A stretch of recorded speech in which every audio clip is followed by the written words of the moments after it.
think that helps because it's kind of like when you're an adult and you're setting, your 5-year, 10-year plans, like that's a long time away. I mean, it really isn't, but it is. And then, like if you have little steps along the way, little rewards, it just keeps you motivated. So that would be kind of a cool thing, I think, to incorporate with pretty much anything that you would do for a goal for the year or a goal indefinitely. Like I said, like our goals we have to remind ourselves. I think that's one thing we do. Like at the new year, we kind of remind ourselves of what it is that we want to keep at or we want to start trying to do as a family. Yeah. Yeah, I think the new year is a good reminder for a lot of people. And then just continuing to like work towards whatever goal you're working on if you didn't quite meet it that year or you're this close or whatever. Hi, everyone, and welcome to a brand new episode of She's Got It Together. I'm your host, Jessica. And I'm Samantha. Each week we peel back the curtain on what it really looks like to have it together. From the messy moments to the milestones, we're here to share it all. So grab your favorite drink, get comfy, and let's dive into today's topic. Let's talk New Year's resolutions. So I want to know, how do you feel about New Year's resolutions? New Year's resolutions. I feel like I've never been big on New Year's resolutions. I think even like as a family growing up, like we never really did like go around the table, say your New Year's resolution. I think it's great to have like a goal or something that you want to improve on. But I mean, gosh, I feel like if someone asked me like, what's your New Year's resolution? I feel like half the time it was always the classic, oh, I'd like to get in better shape, or I'd like to lose weight. I want to be healthier. And, you might like start the cliché out answers, right? Exactly. I feel like that's literally it. And I almost feel like almost everybody like says that in some way, but it's like, I might work out more like that first month or two. For the first month or two, do, and then you just like forget about it and you're like, oh, too bad, maybe next year. It's just like it's setting yourself up for failure. Like we talked about this. Like it's just like it's great to have a goal. It's great to have something that you're working towards. Like, I would like to be healthier all around. I feel like I'm a fairly healthy person, but I feel, sometimes like we don't, always eat the best, which I feel like you can never 100% of the time.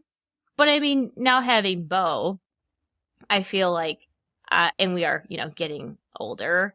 I feel like I just want to be more mindful, I guess, of like, the food I'm eating, what I'm doing. I want to make sure I'm more active and all that kind of stuff. Like just make it more of a priority each day, not just to like, oh, I feel like, I'll work out today. Like have it more as like a, lifestyle change. Just, more intentional. And that takes time. And I feel like I don't want to get upset with myself because, I didn't do as well this month. I didn't, meet my resolution, like I feel like it's something that is just going to take time.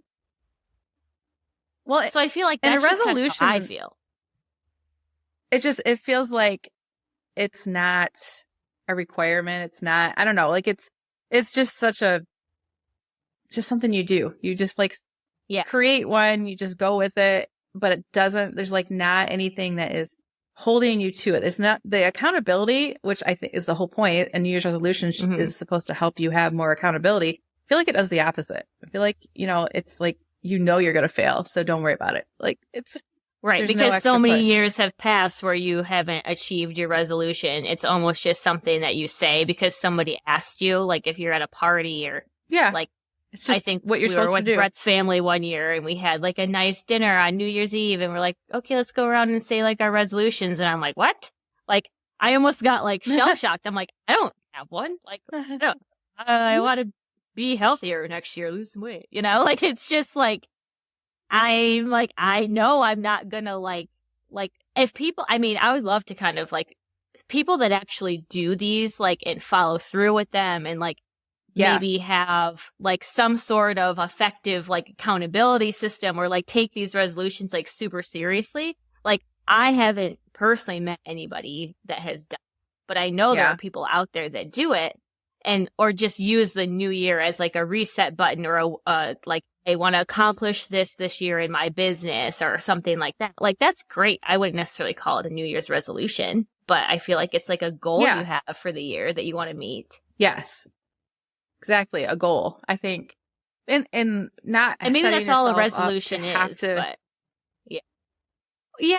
I mean, but you have to, the New Year's resolution is starting at, in January. Like, you have to start it then. It's not like you can, it's not like you can start something throughout the year. And that, I feel like, also causes a bit of, I don't know, it's just like a mind game. Like, okay, so I fell off the wagon for this, so now I have to wait all the way till next year to start a new one.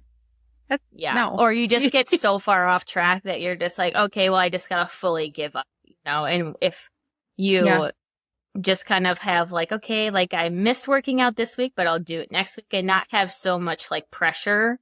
I think it's something that you internally really have to like to change or like believe in, and that it's just something that you're gonna do. It doesn't have to be your New Year's resolution. It could be what you want to accomplish that year. But like, you really truly have to be like personally motivated in order to do it. And it's okay if you like mess up, or if you, don't follow through one week, or like you fall off the wagon. Yeah. You just have to like know that it's important enough to you to keep going and start again. I would agree with all of that as far as a New Year's resolution. Like, I just don't like to do them because like I said, I feel like you set yourself up for failure, and you can choose when you want to do or create these goals anytime during the year. It doesn't have to be at the beginning of the year. And I don't know, in my mind, I feel like because of like the stigma with the New Year's resolution, it's just going to give you that out and not push through, when you do have some trouble, and to jump back on. This is what it does to me, at least. I just, even if it's February when I decide, okay, here are my goals, like, that's what I do, like, goals for the year, not a New Year's resolution. I guess it's the same thing basically, but in my mind, or the wording, it just feels different. So I feel like New Year's resolutions, you be like, okay, don't have to stick to. Like, it's an easy thing to throw away. No, it's expected not to stick to. Right. Like, it's almost like, it is. It's almost expected. It's like, oh yeah, no, that lasted 2 weeks, Yeah. I did it. Yeah. How's your resolution going? It's a couple months. Yeah. But then it's like, how would you, like, what would be like some effective ways to like keep, yourself, or if you have like a family goal or a family resolution, like, what keeps you like motivated, or your family motivated to like reach those goals? I think the goals that we create as a family are different than, it's not like your health. It's more like, okay, we need to be more intentional about spending family time together. Let's try to limit the electronics, which that was last year, and we totally fell off the bandwagon on that. I will fully take responsibility for that, because it's just like, it's easier to let them be quiet and do what they need to do while you're doing what you need to do. And it's just, by the end of the year, it's like we're exhausted. We just don't want to keep it up. But so with ours was it wasn't a New Year's resolution. It was a goal, but it was a goal that was going to be like a continuous, like years and years. Like, we just need to be more intentional about not being on the electronics so often, or not, like, we'll sit down and watch a movie as a family. Well, Taylor will have our tablet with her. So she's like got one ear with that, the headphone on and the other off. But she's like watching TV a little bit. She's doing, whatever she's doing on her tablet. And it's just, you're not there. Like, we're just trying to be more present. I feel like I talked to Brett about that too, because we'll be like watching TV together, and it's like he's on his phone, and I'm like, and this is like after Bo goes to bed or something. And this was even before Bo was born, but it's just like, we'd put on a show, or we'd pick a show, and like half the time I'm like, well, pick one that you want to watch, because like, I know like he'd go on his phone, and I wanted to like talk about the show or like laugh together or whatever. I just was like, you're not even paying attention. What? And then I'm watching like 3 episodes of this show that he wanted to watch, and I don't care about, and he's on his phone. So I'm like, I think that's something like that's a really good like family resolution or a family goal is to just be more intentional with like your time together and limit the electronics, because you don't even know like you're doing it half the time. You know, like you're just like scrolling through your phone. Second nature. And it's kind of scary because we never had that growing up. Like you watch TV as a family, and if you went you watch on the videos computer, as a family. Right, yeah. It was like if you wanted to get on the computer, you were in like the other room. You had to use the dial-up AOL. Everybody knows that you're on the computer. We had like it's like makes the noise. Be on. Yeah. It was just so different than it is now. So much less accessible. Yeah. And I guess, so DJ will do the same thing, just like Brett. He'll do that. And it's like, are you watching TV? Can I change it? Or, you know, he's like, yeah, I'm watching it, but he's on his phone. But I guess I don't know. It's just so weird because he picks it up and I don't even think he realizes, like you said, you don't realize you're doing it. It's just like, if it's there, because your phone's everywhere. I mean, we don't have a house phone. We only have our cell phones. So of course they're within, you know, an arm's reach or whatever. But what are you really absorbing between either one? Yeah. You know, are you just scrolling aimlessly and there's nothing? Right. And the family time is kind of put by the wayside because you're not engaged in what's on TV or the movie and talking about it or laughing about it or something. Like you're just there together, which I guess is a step. But you almost want to just be more present. And I feel like maybe there needs to be like, okay, you put your phone in the basket, or you don't have to turn it off, I guess, because like there are reasons why you need to have your phone nearby. But like, just put it somewhere in a different room where you could hear it or something. Like just make a very mindful decision to be like, okay, Taylor, you can't have your tablet during movie time. This is family time. And then you lead by example by not having your phone out. Because if she sees you or DJ on it, she's like, well, why can't I have my tablet? It's like, you got to lead by example. Exactly. And, like, that's kind of and where that's it hard. starts with the parents. Yeah. I know. It is. It's so true. That is really hard, but it's so true because, I mean, what's the point of sitting out there as a family if you're not paying attention to each other? You know, it's just, it's so weird. And we'll, you know, so another thing like that we've done in the past, and I think we'll probably do it again, this, you know, continue it, I guess, is just trying to take more trips together or more, not even trips, but just outings. Go places to get outings. Yes. Because one of the things like I'm really bad at is like, okay, like even if it's just going to visit like the in-laws or something, oh my God, it's time that I can have for quiet and I can get some work done. So I'll stay home and they'll all go. And it's just, I really need to stop doing that.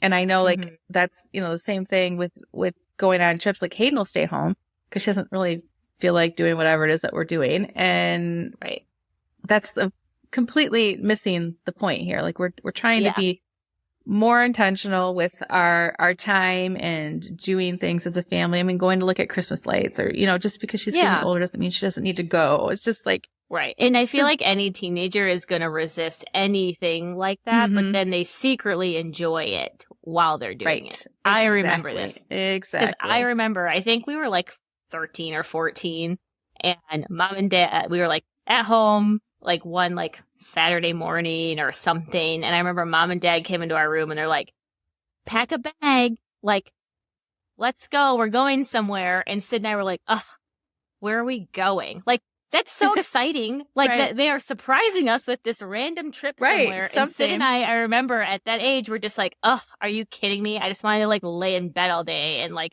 do nothing like hang out with my friends or something. And I remember being like so grumpy about it. Like, what a little brat. And then we're driving and we don't know where we're going. And then we ended up like going to like the Canadian, like the border. And we're like, where are we going? And then we had to like do the money exchange. We were going to Niagara Falls.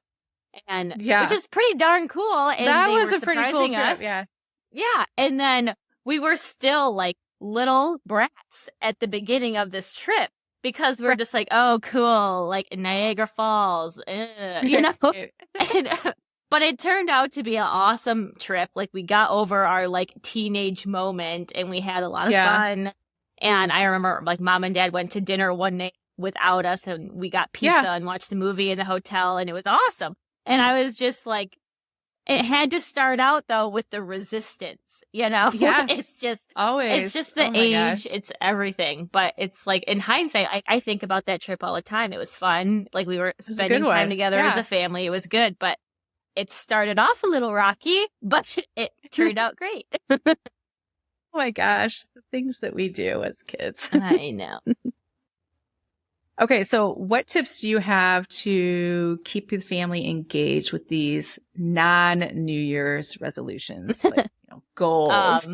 Sure. So these non-resolution goal setting things, I feel like for kids, and I mean, I guess it depends on their age too, but I think with kids to make like this goal setting process fun or engaging, like you have to do it as an activity of some sort and like together. Like you can't just be like, okay, hey fam, this is our goal for the year, stick to it. Like that's not gonna do anything.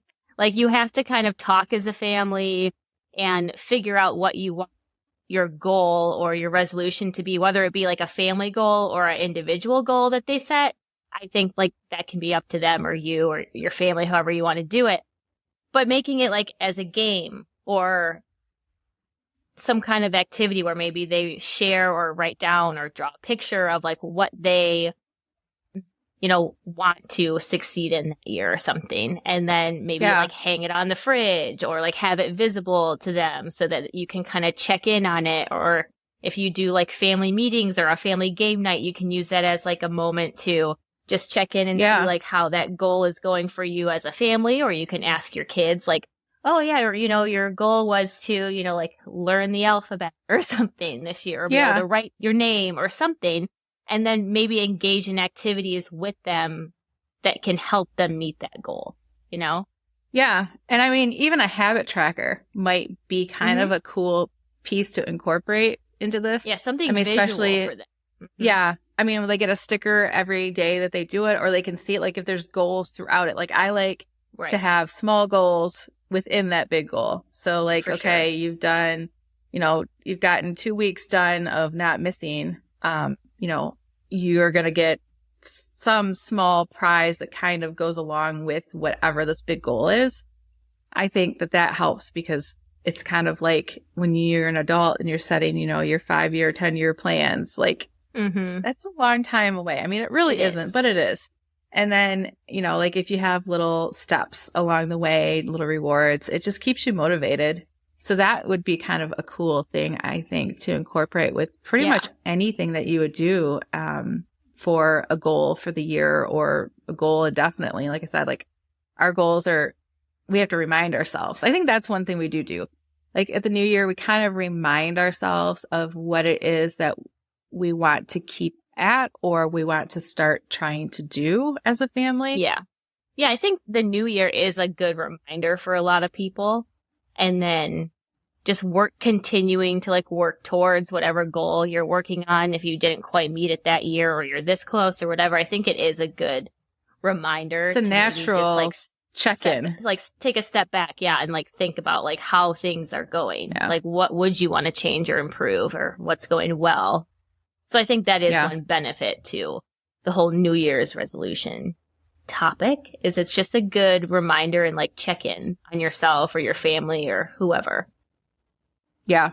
Do you have any goals for yourself this year or this coming year? Well, I think being I can think of one for you. What? I think one of your goals, well, no, I don't think that. I think one of your goals is to continue to, to save and add into your house fund.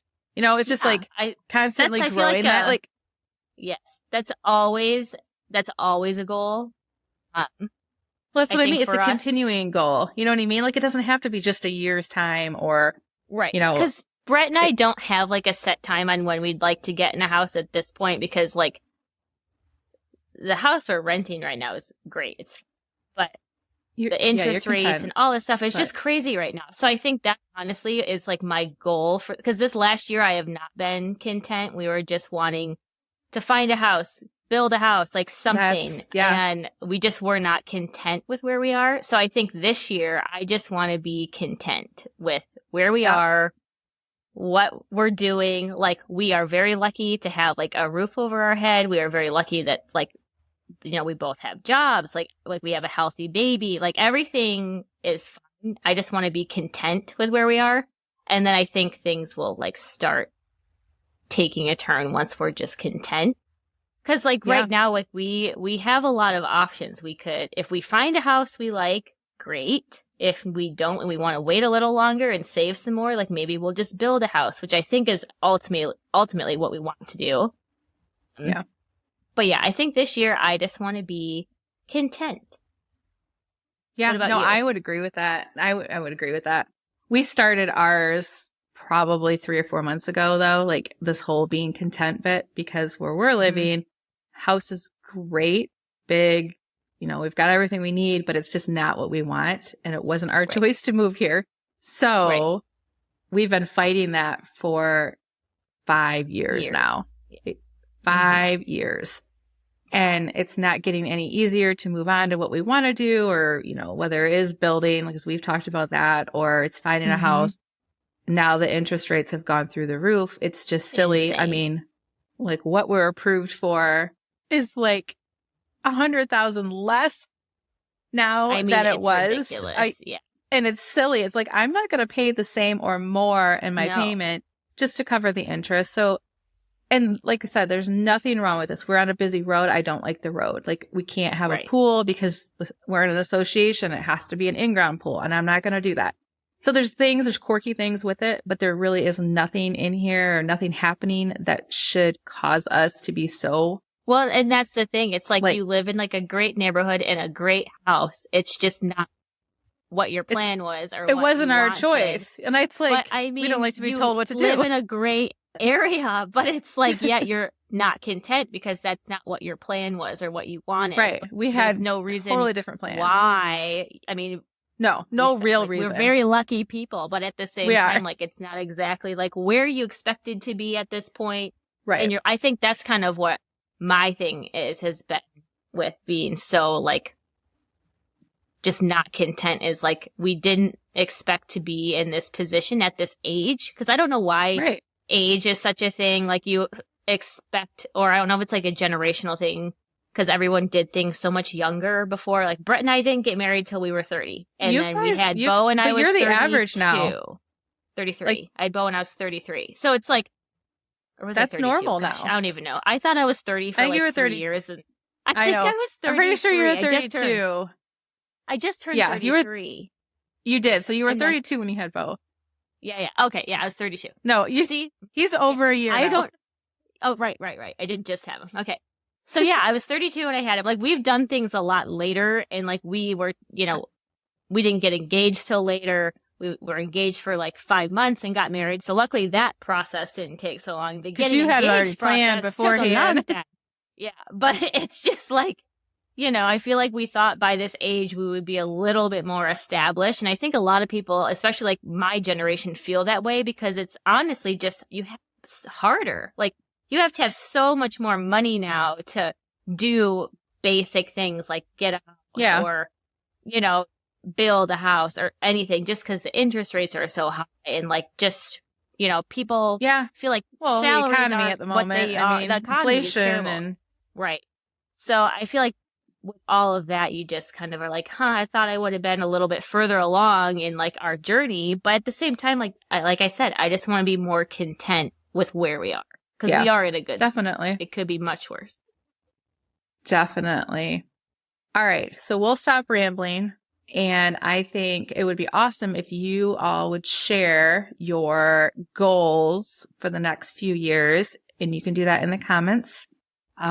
But we will see you for our next episode in a week. Bye. Thanks for joining us today on She's Got It Together. It's been a real journey sharing and laughing with you all. We hope you're walking away with a smile on your face and a bit more confidence in your step. Remember, you're not alone in this crazy ride called life. We're all in this together, one day at a time. Don't forget to subscribe, leave us a review, and of course, share this podcast with all the incredible women in your life. Join us next week for more stories, more laughs, and more real talk. Until then, keep embracing your unique journey and remember, you've got it together more than you think.